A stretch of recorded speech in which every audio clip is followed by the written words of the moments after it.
Қалайсыздар? Бұл KZ English каналы. Міне біз 13-ші юнит, 13-ші сабаққа келдік. Ол past continuous деген ереже. Біз Essential Grammar in Use деген кітап бойынша сабақ өтіп жатырмыз. Ол кітаптың ішінде 114 сабақ бар. Сол 114 сабақты сіздер толық өтіп шығатын болсаңыздар, A1, A2 деген уровеньді меңгеріп шығасыздар иншалла. Өте қызықты тақырыптар қозғалатын болады, және иллюстрациясымен сіздерге барынша түсінікті қылып шығарған кітап. Сол бойынша біз сабақтарды өтіп жатыр. Past continuous. Past continuous деген ол уақыт ережесі. Ағылшын тілінде, қазақ тілі, орыс тілі сияқты емес. Уақытқа келген кезде болып жатқан тұрмыстағы уақыттар, өткен шақ, қазіргі шақ, болашақтар басқаша болады. Әрбір өзінің уақытына байланысты ережелер бар. Соны бір-екі ережелерді біз өттік, таныстық. Осы past continuous деген ереже, оның 3-ші юнитта біз present continuous өткен едік. Яғни осы шақтың continuous'ын ол 3-ші юнитта болды. Кім өтпеген болса, ол ережені білмейтін болса, сол 3-ші юнитқа, яғни 3-ші сабаққа қайтсаңыздар, түсінікті болады деп ойлаймын. Сонда да кішкене қозғап кетейік. Ол MSA деген етістіктерге ING қосылған етістік. Ол нені білдіреді? Қазір болып атқан жағдайды білдіреді. Қазір адам істеп атқан жағдай. Past өткен шақ, now қазір шақ, future болашақ. Осы now қазіргі шақта істеп атырған нәрсе. Мысалы, I'm working, мен жұмыс жасап атырмын. Дәл қазір жұмыс жасап атсаңыз, сол жұмыс жасау процесінде болып жатсаңыз, демек I'm working осы етістікті қолданасыз. Мысалы, I'm not watching television. Мен қазір телевизор қарап жатырған жоқпын. Жалпы бәлкім мен телевизор қарайтын адаммын. Тіпті көп қарайтын шығармын. Бірақ I'm not watching television. Мен қазір қарап жатырған жоқпын. Сол кезде, егерде I don't watch television десеңіз, онда мен қарамаймын деген. I'm not watching television деген, ол мен қазір қарап жатырған жоқпын деген. Осы ереже, бұл ережелер осы шақта. Енді өткен шақты осы юнит 13-ші сабақта қазір өтейін деп жатыр. Өткен шақ.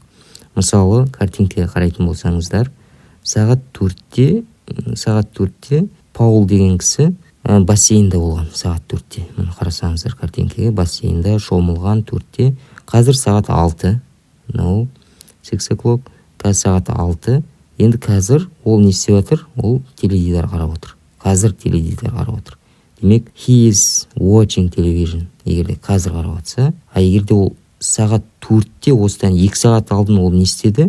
Суға түсу процесінде болды. Демек, ол жерде was деп бітетін ереже бойынша.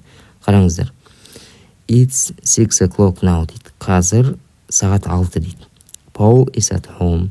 Paul ол үйде. He is watching television. Ол телевизор қарап отыр. Қазір қарап отыр. At 4 o'clock he wasn't at home. Сағат 4-те ол үйде болған жоқ. He was at the sports club. Ол спорт клубында болды, дейді. He was swimming in the pool. Ол бассейнге шомылып жатырды. He was swimming. Осы өткен шақтағы болып атқан процесті білдірту үшін, яғни сол өткен шақта, яғни сағат 4-те ол суға шомылып жатқан адам болды, яғни сол процесті болды. Өткен шақ, he was swimming in the pool. He wasn't watching television. Ол телевизор қарап атпады сағат 4-те. He wasn't watching television. Демек, сіз бұрында істеп атқан әрекетті білдіру үшін осы ережені қолдану керексіз. Was doing. Онда картинкаға қарайтын болсақ, сағат 3:30-нан басталады, 4:15-ке дейін болып атқан оқиға бұл жерде суреттелген. Сағат 3-те he started swimming. Ол суға түсіп бастады сағат 3:30-да. 4:15-те he finished swimming. Ол шомылуды тоқтатты. Яғни 3:30-да басталды, 4:15-те бітірді. Ол сағат 4 аралығында не істеді? 4 аралығында. Ол he was swimming. Ол шомылып жатырды. Міне мысалы, сағат 4:15 кеткенде ол міне тұрып баратыр. Тұрып, бәлкім бір душқа түсіп алады. Сосын бір кафеге кіреді, мысалы. Кафеге кіріп, шай ішіп отырып, мысалы, досына айтады, мысалы. I was swimming деп, мысалы, мен дейтін шомылдым деп. Мысалы, at 4 o'clock, мысалы, I was swimming. Сағат 4-те мен шомылдым. Яғни осы 4 аралығында, 3:30-нан 4:15 аралығында болған жағдай, сол жерде болып жатқан процесс, ол осы нәрсемен айтылады. I was swimming деп. Жалпы ереже, жалпы грамматика түсінікті болған шығар деп үміт етемін. Ал енді осы ережелерді автоматизмге апару үшін, дұрыстап тілде жаттықтыру үшін менде Telegram каналында паттерн системасымен оқитын программа бар, яғни паттерндар бар. Соған сол нәрсе қызықты болса, қалай ол не нәрсе жалпы паттерн деген сияқты білгіңіз келсе, астында Telegram номеріне немесе WhatsAppқа жазыңыздар. Мен сіздерге көрсетемін паттерн қалай жұмыс жасау керек екен, және сол паттерн себепті тіпті 3 сондай күрделі болған ағылшын тілінің ережесін бір 15-20 минуттың ішінде үйреніп шығасыздар. Содан кейін ары қарай паттернмен оқимын деп шешіп жатсаңыз, маған жаза қоясыздар. Ендеше онда ары қарай сабақтарымызға кірісейік. Was, were plus ing is a past continuous. Was, were қосылған ing қосылған етістік, ол past continuous дейді. Енді астында таблица келтірілген. Егер де сіз менің бұрынғы сабақтарымды қарап жүрген болсаңыздар, бұл сізге бәлкі жеңіл болады деп ойлаймын. Бірақ сонда да толықтай өтіп шығайық. Мына жерде позитив бар, негатив бар, сосын question, сұрақ қою ережелері қалай болатынын осы таблицада сіздерге көрсеткен. Қараңыздар, I, сосын was келеді де, сосын ing қосылған етістік. Мысалы, I was doing, мен жасадым. I was watching, мен қарадым. He was playing, ол ойнады. She was playing, ол ойнады.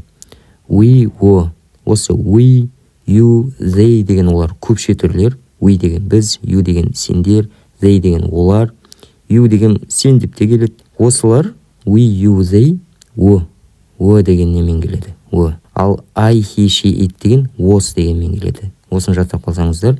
Мысалы, біз шомылдық, осындай бір определенный уақытта, мысалы, біз шомылдық, сол процессте болдық дейтін болсақ, онда we were swimming, біз шомылдық, we were swimming. Мысалы, біз бір жерде тұрдық осындай уақытта, мысалы, you, мысалы, сен were living, сен тұрдың, сен неттің сол жерде, мысалы.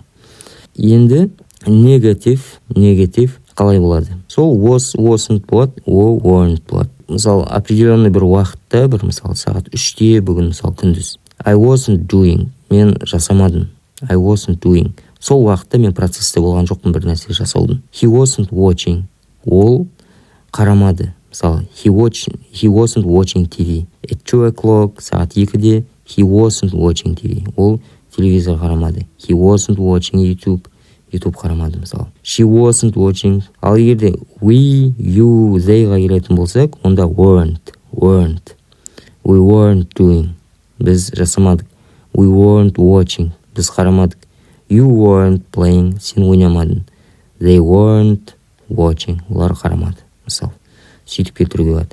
Енді questionға келетін болсақ, сіздерге айтып кеттім, алдыңғы сабақтарымды егерде қарап жүрген болсаңыздар, бұл да жеңіл болады. Мысалы, I was doing дейтін болса, сұрақта was алға кетіп қалады. Was I doing? Мен жасадым ба? Мысалы, таңертең сағат 8-де бір нәрсе. Was he doing? Ол жасады ма? Was she watching? Ол қарады ма? Мысалы, at 3 o'clock, was she watching TV? Ана, ол қарады ма? Телевизор, мысалы. Was it playing? Ол ойнады ма? Мысалы. Were we swimming? Біз шомылдық па? Яғни, неге бассейнге түстік па? Деген сияқты. Were they playing? Олар ойнады ма? Осылай таблица бойынша осылай құралады осы ереже.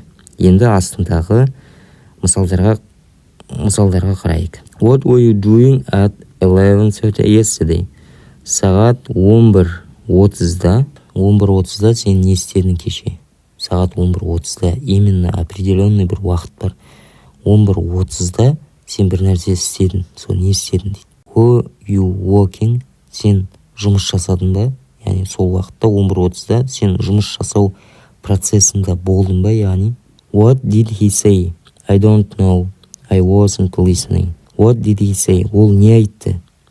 I don't know. Мен білмеймін. I wasn't listening. мен тыңдамадым. Мен сол уақытта ол сөйлеп жатқан кезде I wasn't listening. Мен естуші болмадым, яғни естіп тұрмадым. I wasn't listening. Процесс бір нәрсені естіп тұру, мысалы, біреу әңгіме айтса, мысалы, біреу жарты сағат тыңдауы мүмкін оны. Ол процесс жарты сағат. Ол жарты сағат сол халде болуы, егерде, мысалы, досыңызды сіз бір жарты сағат алдын 10 минут тыңдасаңыз, I was listening деп айтасыз. For 10 minutes. Ал бұл жерде тыңдамадым деп тұр. I wasn't listening. I wasn't listening. Келесі мысал. It was raining, so we didn't go out. Жаңбыр жауды дейді. Жаңбыр болды, сондықтан біз сыртқа шықпадық дейді. Сол сыртқа шықпаған кезде жаңбыр жауып тұрды. It was raining. In 2001, we were living in Canada. 2001-де біз Канадада тұрдық дейді. Сол 2001 аралығында we were living. Біз тұрдық Канадада дейді. Today, she's wearing a skirt. But yesterday she was wearing trousers. Бүгін ол дейтін юбка киіп жүр. Яғни юбка дейді. Кеше ол шалбар киген еді дейді. She was wearing trousers. I woke up early yesterday. Мен кеше ерте тұрдым. I woke up. Тұрдым кеше ерте. It was a beautiful morning. Кеше дейтін сондай керемет таңертең болды дейді. Таңертеңгі керемет болды дейді жалпы. Әдемі таңертең болды дейді. Красивое утро. The sun was shining and the birds were singing. Күн дейтін сондай шағылысып тұрды, шығып тұрды, және құстар өлең айтты дейді. Was shining, was singing. Осы нәрселер, яғни кешегі таңертеңгі уақыт аралығында күн дейтін was shining, шағылысып сондай шығып тұрды, was singing, және құстар өлең айтып тұрды. Сол неде? Сол кезде осылай айтамыз. Енді астында spelling нелер қалай жазылғанда өзгеріске ұшыратындар, мысалы if деген ing қосылған кезде кетіп қалады, есі кетіп қалады, living болып қалады, run деген кездерде екі n қосылып кетеді, running, lie деген кезде осындай тағы да өзгеріске ұшырайды, lying. Осындай өзгерістер, бұлар деген оқумен жайлап келеді оған. Бірақ осылай біліп жүрсеңіздер де әрине жақсы. Енді қараңыздар, басында түсіндіріп кеткенде present, осы шақ пен past, өткен шақтың екеуін айырмашылықтарын соңғы беттерінде осы тақырыптың келтіріп кеткен екен. Present бірінші тұрған ол осы шақ, now, жақшада now деп тұр. Ал past деген осы бүгінгі өткен тақырып ол, өткен шақ. Сол кезде қараңыздар, айырмашылықтарын мән беріңіздер. Бірінші presentті біз үшінші юнит, үшінші сабақта өттік. Екеуі салыстырылып тұр, оқып көрейік. I'm working. Мен жұмыс жасап жатырмын. Қазір жұмыс жасап жатырмын. Now. I am working. Past. I was working at 10:30 last night. Мен сағат алдыңғы түні сағат 10:30-да жұмыс жасадым дейді. I was working. Осы 10:30 уақытта. It isn't raining. Қазір жаңбыр жауып жатқан жоқ. It isn't raining. It wasn't raining when we went out. Біз шыққан кезде жаңбыр жауып жатқан жоқ. Өткен шақ. It wasn't raining. Қай кезде? Біз шыққан кезде. Мысалы, үйден шыққан кезде жаңбыр жауып отырмады. Жаңбыр жауып жатпады. It wasn't raining. What are you doing? Сен не істеп жатсың? Қазір. Now. What are you doing? What were you doing at 3 o'clock? Сағат 3-те сен не істедің? Не істеп жатырдың? What were you doing at 3 o'clock? Осындай мысалдар келтірген. Осымен бүгінгі сабақ бітті. Егер де ұнаған болса тіркеліп қойыңыздар, лайк басып қойыңыздар. Ұнамаса да тіркеліп қойыңыздар дейсін. Ары қарай біз жайлап осылай сабақтарды салып тұратын боламыз иншалла.